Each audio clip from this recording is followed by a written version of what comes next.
షుగర్కు శృంగారానికి ఏం సంబంధం అని మన మిత్రులు అడుగుతున్నారు. ఇది చాలా గొప్ప సంబంధం ఉంది. కొన్ని మిలియన్స్ ఆఫ్ ఇయర్స్ నుంచి కూడా మనకు ఇండియాలో ఒక కల్చర్ ఉంది. ఫస్ట్ నైట్ నాడు మనం రకరకాలైనటువంటి స్వీట్లు వాళ్ళకి అవైలబుల్గా పెడతాం. స్వీట్లు ఎందుకు పెట్టాలి? అక్కడ బిర్యానీ పెట్టచ్చు కదా బెడ్రూమ్లో, లేకపోతే ఇంకేదైనా పెట్టచ్చు కదా, బీరకాయ కూర వంకాయ కూర పెట్టచ్చు కదా, లేదా చేపలో మాంసమో పెట్టచ్చు కదా. ఎందుకు స్వీట్లు పెడతారు అంటే స్వీట్లకు ఒక గుణం ఉంది. బ్రెయిన్లో సెటేటివ్ సెంటర్ అని ఒక సెంటర్ ఉంటుంది. దాని పక్కనే ఈ శృంగారానికి సంబంధించినటువంటి ఒక సెంటర్ కూడా ఉంటుంది. ఈ సెటేటివ్ సెంటర్ పూర్తయిన తర్వాతనే శృంగారంలోకి మనసు వెళ్తుంది. దీనికోసమని సైంటిస్టులు ఏం చేస్తారంటే కొన్ని ఎలుకల్ని కొద్ది రోజులు తిండి లేకుండా, తర్వాత ఆడ ఎలుకలకు దూరంగా మగ ఎలుకల్ని పెట్టారు. ఓ 2-3 రోజులు వాటికి తిండి లేకుండా ఉంచిన తర్వాత వాటిని వదిలేస్తే ఒకవైపు ఆడ ఎలుకలు, దాని పక్కనే ఫుడ్ పెట్టారు. ఈ మగ ఎలుకలు అన్నీ కూడా ముందు వెళ్ళి ఫుడ్ దగ్గరికి వెళ్ళాయి, ఆడ ఎలుకల దగ్గరికి వెళ్ళలే. అది ఫుడ్ తిన్న తర్వాత ఆడ ఎలుకల దగ్గరికి వెళ్ళాయి. అంటే ఏమిటి?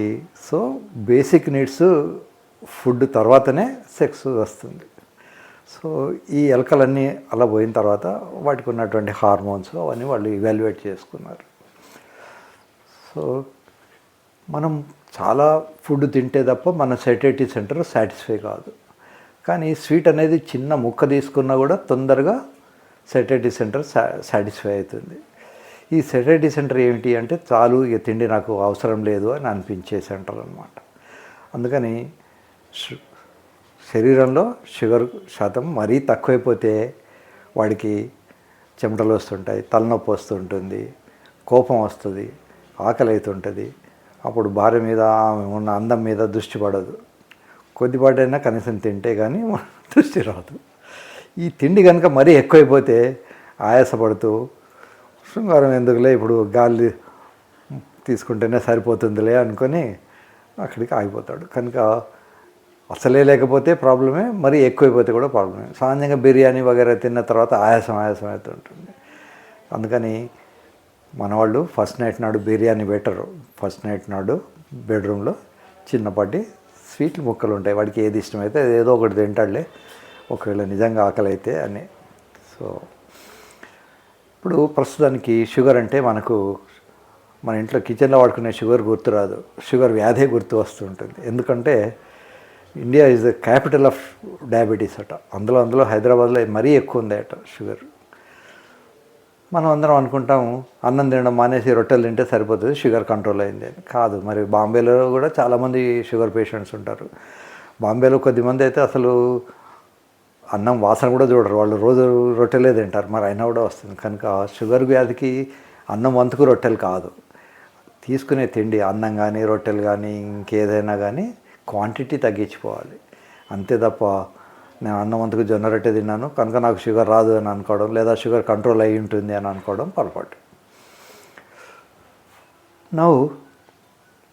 ఈ షుగర్ వ్యాధి ఉన్నప్పుడు వీళ్ళకు శృంగారంలో ఎందుకు ప్రాబ్లమ్స్ వస్తాయంటే, మీరు ఎప్పుడైనా షుగర్ వ్యాధి ఉన్న వ్యక్తి అవసరం అనుకుంటే ఎవరికైనా వ్యక్తికి బ్లడ్ డొనేట్ చేస్తే తీసుకున్న వ్యక్తికి షుగర్ రాదు. అదే ఆల్రెడీ జాండీస్ ఉన్న వ్యక్తి కనుక తన రక్తాన్ని దానం చేస్తే తీసుకున్న వ్యక్తికి జాండీస్ వచ్చే అవకాశాలు ఉంటాయి. అలాగే హెచ్ఐవి ఉన్నటువంటి వ్యక్తి తన రక్తాన్ని దానం చేస్తే తీసుకున్న వ్యక్తికి హెచ్ఐవి వస్తుంది.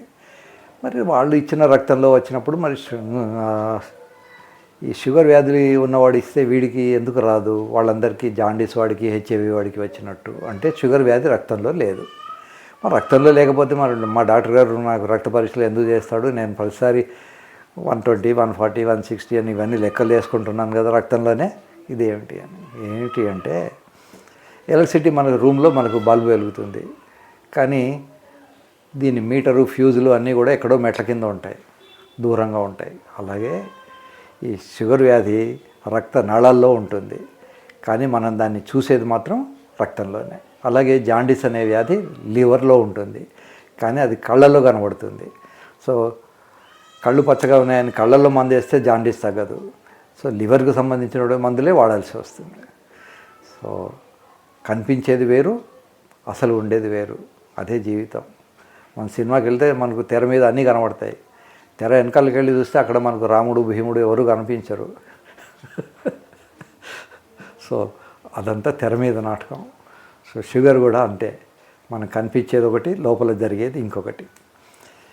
ఈ రక్తనాళాలు ఏమవుతాయి అంటే వాస్కులైటిస్ అంటారు.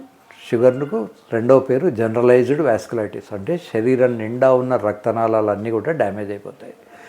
ఇది కంటికి వెళ్ళే రక్తనాళాలు డ్యామేజ్ అయినప్పుడు డయాబెటిక్ రెటినోపతి అంటాం. అదే కిడ్నీకి వచ్చేసరికి డయాబెటిక్ నెఫ్రోపతి అంటాం.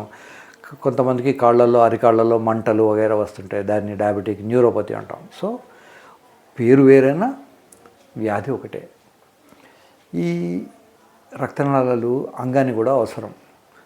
సైకిల్ టైర్ ఎప్పుడు మెత్తగా ఉంటుంది, దానికి గాలి కొట్టినప్పుడు అది హార్డ్ అవుతుంది. మరి అంగం మెత్తగానే ఉంటుంది, దానికి మనం ఏం బయట నుంచి కొట్టలేం. సో రక్తం రావాలి. మన రక్తాన్ని అయినా ఓ రక్తమా నువ్వు వెళ్ళు అంగానికి అంటే అది వెళ్ళదు. లేదా మనం చేయి పట్టుకుని చేయి ఇట్లా లే అంటే లేస్తుంది, కానీ అంగాన్ని ఓ లేమ్మా లే అంటే లేవదు. మా చిన్నప్పుడు ఒక పాట ఉండేది, లే లే లే నా రాజా అని. పాట పాడినా లేసేది కాదు, అది వేరే విషయం. లేవనంటావా లేపమంటావా అని ఏదో పాట ఉండేది. సో ఈ అంగం లేవాలంటే దానికి రక్తం రావాలి. ఎంత రక్తం రావాలి? సఫిషియంట్ అమౌంట్ ఆఫ్ రక్తం రావాలి. దాందే ఉందిలే, నాకు నిద్రలో కూడా అలా వస్తుంటుంది, నేను తీరా అమ్మాయి దగ్గరికి వెళ్ళి పెడదాం అనుకునేసరికి అలా అది మెతబడిపోతున్నది సార్ అంట. అది కూడా సహజమే. రక్తం రావడమే కాక వచ్చిన రక్తం వెళ్ళిపోకుండా నిలవ ఉండాలి. ఇప్పుడు బకెట్లో నీళ్లు పడవచ్చు, కానీ బకెట్కి వచ్చిన రంధ్రం ఉందనుకోండి, నీళ్ళు ఏం నిలవ వచ్చినట్టు వెళ్ళిపోతాయి. మనం అనుకుంటాం నీళ్ళు ట్యాప్ తిప్పాం కదా బకెట్ నిండే ఉంటుంది అని, బకెట్ నిండదు. అలాగే ఈ వచ్చిన రక్తం వెళ్ళిపోకుండా ఉండేందుకోసమని భగవంతుడు లోపల ఒక స్పాంజ్ లాంటి సిస్టమ్ని పెట్టారు. ఇవి కార్పోరా క్యావర్నోజా అనే టిష్యూలో సైనోసాయిడ్స్ అనేటువంటి టిష్యూ ఉంటుంది. ఈ సైనోసాయిడ్స్ రక్తాన్ని పట్టుపెట్టుకుంటాయి. ఇది ఆ సైనోసాయిడ్స్ రిలాక్స్ అయినప్పుడు రక్తం నిండుతుంది, ఆ సైనోసాయిడ్స్ కాంట్రాక్ట్ అయినప్పుడు రక్తం బయటికి వెళ్ళిపోతుంది. ఒకసారి రక్తం కనుక వెళ్ళిపోతే వెంటనే అంగం మెత్తబడిపోతుంది. అవి రిలాక్స్ అయినప్పుడు రక్తం నిండుతుంది. ఫర్ ఎగ్జాంపుల్ శృంగారం చేస్తున్నప్పుడు సెల్ ఫోన్ మోగింది అనుకోండి, మన కాన్సన్ట్రేషన్ దాని మీద నుంచి దీని మీదకి వచ్చేస్తుంది. సెల్ ఫోన్ రింగ్కి రాగానే ఆ సైనోసాయిడ్స్ కాంట్రాక్ట్ అవుతాయి, దగ్గరికి వచ్చేసి రక్తాన్ని బయటికి పంపించేస్తాయి, వీడికి ఎరెక్షన్ పోతుంది.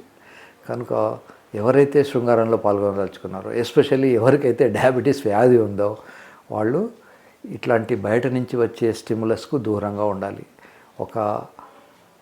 మనం గుడిలోకి వెళ్ళినప్పుడు ఎంత పవిత్రంగా ఎంత సహజంగా వెళ్తామో అలాగే బెడ్రూమ్లోకి వెళ్ళే ముందు చక్కగా స్నానం చేయాలి. గుడికి పోయినాము అని అనుకునేంత పరిశుభ్రంగా వెళ్ళాలి. తర్వాత సెల్ ఫోన్లు ఉంటే ఆఫ్ చేయాలి, కాలింగ్ బెల్ ఉంటే దాన్ని డిస్కనెక్ట్ చేసుకొని వెళ్ళాలి. ఇలా చేసుకొని అప్పుడు వెళ్ళాల్సి వస్తుంది. సో శృంగారంలో ఎందుకు మీకు ఇబ్బందులు వస్తున్నాయి షుగర్ ఉన్న వాళ్ళకు అనేది నేను మీకు ఎక్స్ప్లెయిన్ చేశాను. దానికి కావాల్సినంత రక్తం రాదు. ఒకవేళ రక్తం వచ్చినా ఈ స్పాంజ్ ఏదైతే ఉందో ఆ స్పాంజ్ పట్టుకోవడానికి దానికి అంత శక్తి ఉండదు. అందుకని శృంగారం ఉన్న వాళ్ళకు మ్యాక్సిమం పీపుల్కి ఇది ప్రాబ్లం ఉంటుంది. చాలామందికి శృంగారం గురించినటువంటి చాలామంది డాక్టర్లు కూడా అవగాహన కొంచెం తక్కువ ఉండేది. ఈ మధ్యకాలంలో మాత్రమే దీని మీద కొంచెం కాన్సన్ట్రేట్ చేస్తున్నారు. ఒక 5-6 ఇయర్స్ బ్యాక్ నాకు తెలిసిన ఒక కపుల్, అతను ఎండి జనరల్ మెడిసిన్ స్టూడెంటు, అమ్మాయి ఏమో ఎంబీబీఎస్ అమ్మాయి, పెళ్లి చేశారు. అతనికి పెళ్లికి ముందే షుగర్ ఉంది. షుగర్ 365, 340 అట్లా ఉండేదట. పెళ్ళైన తర్వాత అమ్మాయి ఏదో శృంగారం గురించి అడిగితే, నువ్వేమన్నా ప్రాస్టిట్యూట్ హౌస్ నుంచి వచ్చావా అని దాన్ని అమ్మాయిని కొట్టి తిట్టి ఆఖరికి గొడవలు అయిపోయి డైవర్స్ అయిపోయింది. అమ్మాయి అమెరికాకి వెళ్ళిపోయింది, హ్యాపీగా పెళ్లి చేసుకొని పిల్లల్ని కానీ. సో శృంగారం ఉన్నప్పుడు ఈ ప్రాబ్లం వస్తుంది అని ఎండి జనరల్ మెడిసిన్ చదువుతున్నటువంటి పెద్ద ఆయనకు కూడా అర్థం కాకపోతే మరి మామూలు వ్యక్తులకు ఎక్కడి నుంచి వస్తుంది? కనుక మీరు ఫ్రీక్వెంట్గా మంచి డాక్టర్ని కలవండి, డిస్కస్ చేయండి. శృంగారంలో ఉండేటువంటి ప్రాబ్లమ్స్ కామన్. ప్రాబ్లము జీవితం అంటేనే ఒక ప్రాబ్లం తర్వాత ఒక ప్రాబ్లం, ప్రతి వాళ్లకు ప్రాబ్లం ఉంటుంది. ప్రెసిడెంట్ ఆఫ్ ఇండియాకు ప్రాబ్లమ్స్ ఉంటాయి, ప్రైమ్ మినిస్టర్కు ప్రాబ్లమ్స్ ఉంటాయి, చీఫ్ మినిస్టర్కు ప్రాబ్లమ్స్ ఉంటాయి, మనకు ఉంటాయి. అన్ని శృంగారంలో ప్రాబ్లమ్స్ కాదు, ప్రైమ్ మినిస్టర్కి ఉండే ప్రాబ్లమ్స్ ప్రైమ్ మినిస్టర్కి ఉంటాయి. నేను చెప్తున్నాను కదా, అన్ని శృంగారం అందరికీ శృంగారం ప్రాబ్లమ్స్ ఉంటాయని అనట్లేదు. సో శృంగారంలో ప్రాబ్లమ్స్తో కాకుండా జీవితంలో ఎన్నో ప్రాబ్లమ్స్ ఉంటాయి, పొద్దున్న లేచినప్పటి నుంచి సాయంకాలం దాకా. ఇప్పుడు నిన్ననే సీతారామన్ గారు మనకు ఇన్కమ్ ట్యాక్స్ దాన్ని ఏమంటారు లెవెల్ 12 lakhs దాకా చేశారు. ఆ 12 lakhs దాకా చేసిన తర్వాత మరి దాని ఇంపాక్ట్ ఎలా ఉంటుంది, మరి దేశాన్ని నడపాలంటే డబ్బులు అవసరం. ఈ డబ్బులు ఎక్కడి నుంచి వస్తాయి, ఈ రావాల్సిందంతా మనకు ఇప్పుడు వారు వేవర్ చేయడం వల్ల గవర్నమెంట్కి రాకుండా పోతుంది. మరి గవర్నమెంట్ రన్ చేయాలంటే కొంత డబ్బులు అవసరం. సో ఈ డెఫిసిట్ను ఎలా ఫుల్ఫిల్ చేసుకోవాలి, ఇట్లాంటి హెడేక్స్ అన్నీ కూడా మినిస్టర్స్కు వాళ్ళందరికీ ఉండనే ఉంటాయి. అలాగే మన ఇంట్లో మనకు మనకు 12 lakhs దాకా అయింది కదా, మనకు ఇన్కమ్ ట్యాక్స్లో 1,00,000 2 లక్షలు కట్టడం మిగిలిపోతాయి. ఈ 1,00,000 రూపాయలు పెట్టి మనం తులం బంగారం కొందామా అని మనం ఆలోచించుకుంటాం. ఎవరి ఆలోచనలు వాళ్ళకు ఉంటాయి. తర్వాత అన్నిటికన్నా మంచి పెట్టుబడి బంగారం పెట్టుబడి. మనం షేర్స్ పెట్టినప్పుడు ఒక్కోసారి కంపెనీలు మోసం కావచ్చు. ల్యాండ్స్ కొంటే పక్కింటి వాడో ఎదురింటి దాన్ని ఆక్యుపై చేయొచ్చు. సో పూర్వకాలంలాగా గోల్డ్ కొనుక్కుంటే 60,000 కొన్న బంగారం ఇవాళ కాస్త 82,000 అయింది. సో నా చిన్నప్పుడైతే అది 100 రూపాయలకు తులం కూడా ఉండేది. సో కనుక బంగారం ధర కొద్దిపాటి తగ్గినా 1-2 రోజులు మళ్ళీ పెరుగుతుంది. కనుక పూర్తిగా ఎన్నడూ మనం కొన్న ధర కన్నా పడిపోదు, ఒకవేళ పడిపోయినా మళ్ళీ పెరుగుతుంది. కనుక best investment is gold investment. ఇదేమిటి డాక్టర్ గారు మనకు శృంగారం గురించి చెప్తూ గోల్డ్ గురించి చెప్తున్నారు. గోల్డ్కు శృంగారానికి చాలా మంచి లింక్ ఉంది. మీరు మీ పార్ట్నర్కు గోల్డ్ ఆర్నమెంట్ గిఫ్ట్ ఇవ్వండి, ఆవిడ మొహం కమలంలాగా విచ్చుకుంటుంది. ఆమె మీకు హ్యాపీగా కంఫర్ట్ క్రియేట్ చేస్తారు. మీరు ఎంజాయ్ చేయొచ్చు, అమ్మాయి ఎంజాయ్ చేస్తుంది. ఇన్వెస్ట్మెంట్ ఉంటుంది. ఆ తల్లి కూడా మహాలక్ష్మిలాగా కనబడుతుంది మీరు ఎంత గోల్డ్ పెడితే అంత. సో భార్యను కేవలం భార్యగానే చూడకండి, ఆమెను ఒక మహాలక్ష్మిలాగా చూడండి. మహాలక్ష్మికి ఎలా పెడితే మనం ఆభరణాలు ఇస్తామో అలా ఆ అమ్మాయి కూడా మీరు ఆభరణాలు ఇస్తూ ఉండండి. దానివల్ల మీకు ఫైనాన్షియల్ స్టెబిలిటీ వస్తుంది, శృంగారంలో ఎంజాయ్మెంట్ ఉంటుంది, ఓల్డ్ ఏజ్లో సెక్యూరిటీ ఉంటుంది. కనుక మీరు మీ భార్యకు గోల్డ్ ఆర్నమెంట్స్ ఎంత ఫ్రీక్వెంట్గా ఇవ్వగలుగుతా అంత ఫ్రీక్వెంట్గా ఇవ్వండి. నాకు లలిత జ్యువెలరీ వాడికి ఏమి సంబంధం లేదు.